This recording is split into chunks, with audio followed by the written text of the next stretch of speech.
Algoritma Channel. Kali ini saya akan membahas mengenai sistem keamanan komputer. Yang pertama, saya akan membahas keamanan komputer. Sistem keamanan komputer bermanfaat menjaga suatu sistem komputer dari pengaksesan seseorang yang tidak berhak. Sistem keamanan komputer semakin dibutuhkan seiring dengan meningkatnya pengguna komputer saat ini. Selain itu, makin meningkatnya para pengguna yang menghubungkan jaringan lainnya ke internet. Namun, tidak diimbangi dengan sumber daya manusia yang dapat menjaga keamanan data dan informasi yang dimiliki, sehingga keamanan data yang ada menjadi terancam untuk diakses dari orang-orang yang tidak berhak. Pengertian sistem adalah suatu sekumpulan elemen atau unsur yang saling berkaitan dan memiliki tujuan yang sama. Keamanan adalah suatu kondisi yang terbebas dari risiko. Komputer adalah suatu perangkat yang terdiri dari software dan hardware serta dikendalikan oleh brainware atau manusia. Sistem keamanan komputer bisa juga berarti suatu cabang teknologi yang dikenal dengan nama keamanan informasi yang diterapkan pada komputer.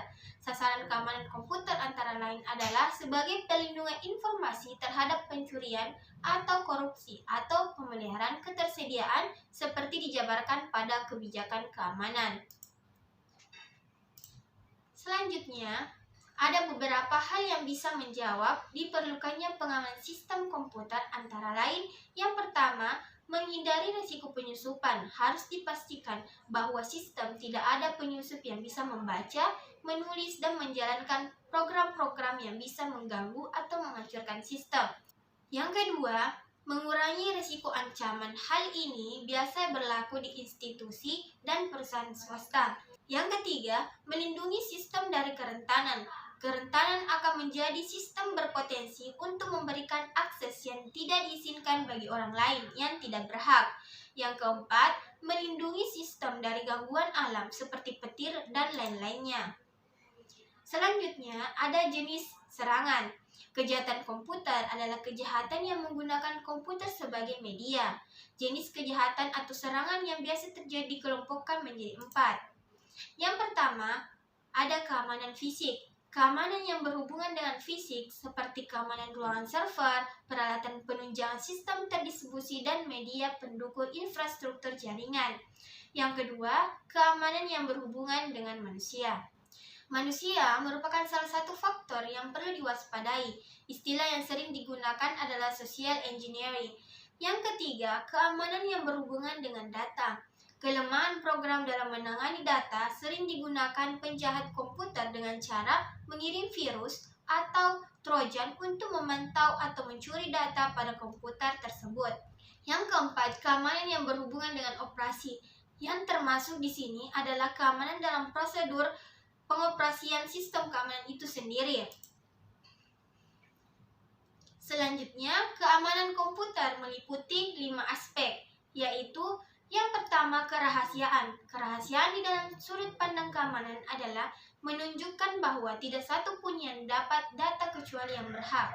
Yang kedua, keutuhan. Keutuhan berkaitan dengan konsistensi informasi yang terdapat pada data yang ada pada jaringan komputer.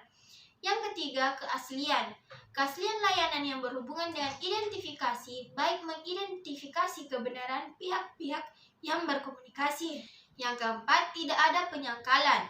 Tidak ada penyangkalan berkaitan dengan menjaga pengguna atau pemilik data tidak dapat menyangkal, tidak mengakses, atau menggunakan data, sehingga sistem mengetahui siapa yang bertanggung jawab apa yang telah terjadi pada data tersebut.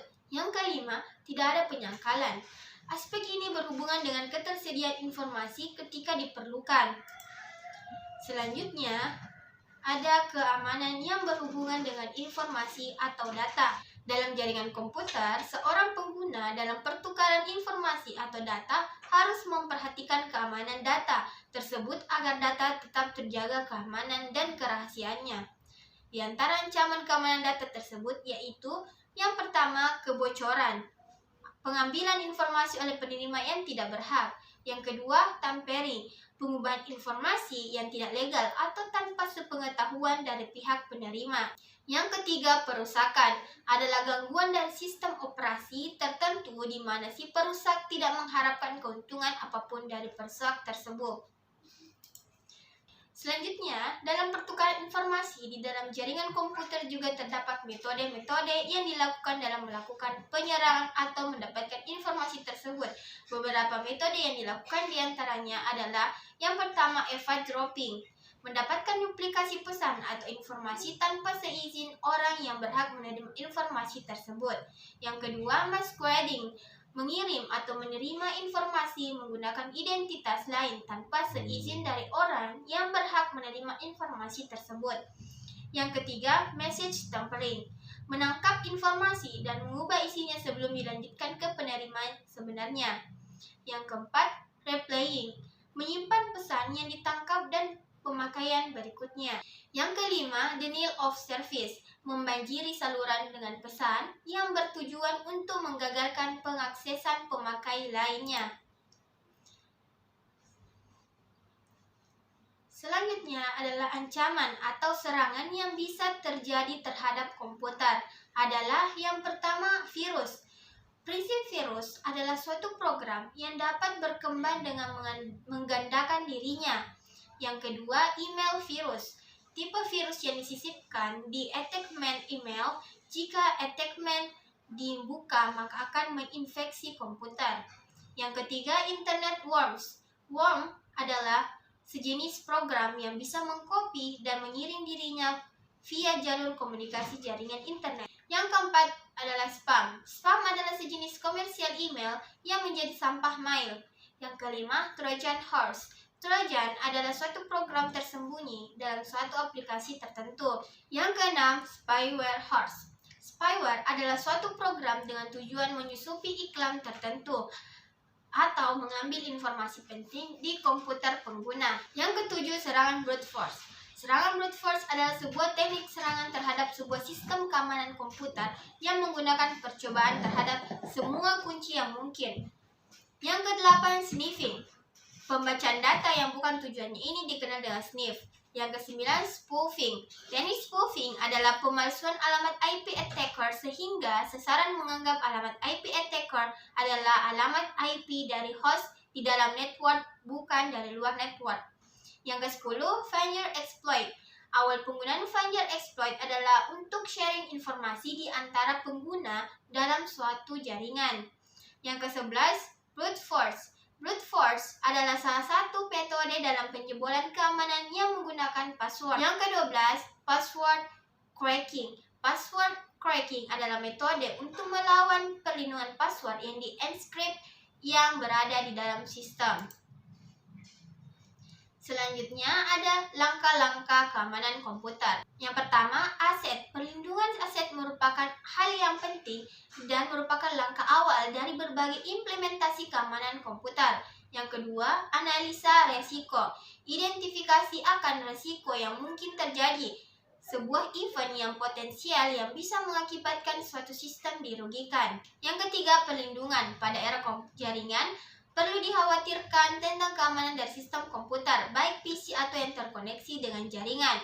Yang keempat, alat. Tool yang digunakan pada PC memiliki peran penting dalam hal keamanan karena tool yang digunakan harus benar-benar aman. Yang kelima, prioritas. Perlindungan PC secara menyeluruh. Selanjutnya, mencegah terjadinya serangan pada komputer. Terdiri dari 4 faktor yang merupakan cara untuk mencegah terjadinya serangan atau kebocoran sistem. Yang pertama, desain sistem. Desain sistem yang baik tidak meninggalkan celah-celah yang memungkinkan terjadi penyusupan setelah sistem tersebut siap dijalankan. Yang kedua, aplikasi yang dipakai. Sudah diperiksa dengan seksama untuk mengetahui apakah program yang akan dipakai dalam sistem tersebut dapat diakses tanpa harus melalui prosedur yang seharusnya, dan apakah aplikasi sudah mendapatkan kepercayaan dari banyak orang. Yang ketiga, manajemen. Pada dasarnya, untuk membuat suatu sistem yang secure tidak lepas dari bagaimana mengelola suatu sistem dengan baik. Yang keempat, manusia atau administrator. Manusia adalah salah satu faktor yang sangat penting, tetapi sering kali dilupakan dalam pengembangan teknologi informasi dan sistem keamanan. Selanjutnya adalah tips keamanan sistem atau terhadap virus, trojan, worm, spyware. Yang pertama adalah gunakan software antivirus. Yang kedua, blok file yang sering mengandung virus. Yang ketiga, blok file yang menggunakan lebih dari satu file extension. Yang keempat, pastikan semua program terverifikasi oleh tim IT di unit kerja masing-masing. Yang kelima, mendaftar ke layanan alert email. Yang keenam, gunakan firewall untuk koleksi ke internet. Yang ketujuh, update dengan software patch. Yang kedelapan, backup data secara reguler. Yang kesembilan, hindari booting dari flopping disk. Yang kesepuluh, terapkan kebijakan sistem keamanan. Yang kesepuluh, terapkan kebijakan sistem keamanan komputer pengguna. Selanjutnya, kebijakan sistem keamanan komputer pengguna. Yang pertama, jangan download escape tables, file, atau dokumen secara langsung dari internet. Yang kedua, jangan membuka semua jenis file yang mencurigakan dari internet. Yang ketiga, jangan install game atau screensaver yang bukan asli dari OS. Yang keempat, kirim file mencurigakan via email ke admin setempat untuk dicek. Yang keempat, kirim file mencurigakan via email ke admin setempat untuk dicek. Yang kelima, simpan file dokumen dalam format RTF atau Rich Text Format, bukan doc. Yang keenam, selektif dalam mendownload attachment file dalam email. Yang ketujuh, teruskan informasi virus atau hoax file ke admin setempat. Yang kedelapan, kontak kepada admin jika merasa komputer Anda kena gangguan virus. Itu saja dari saya. Terima kasih atas perhatiannya.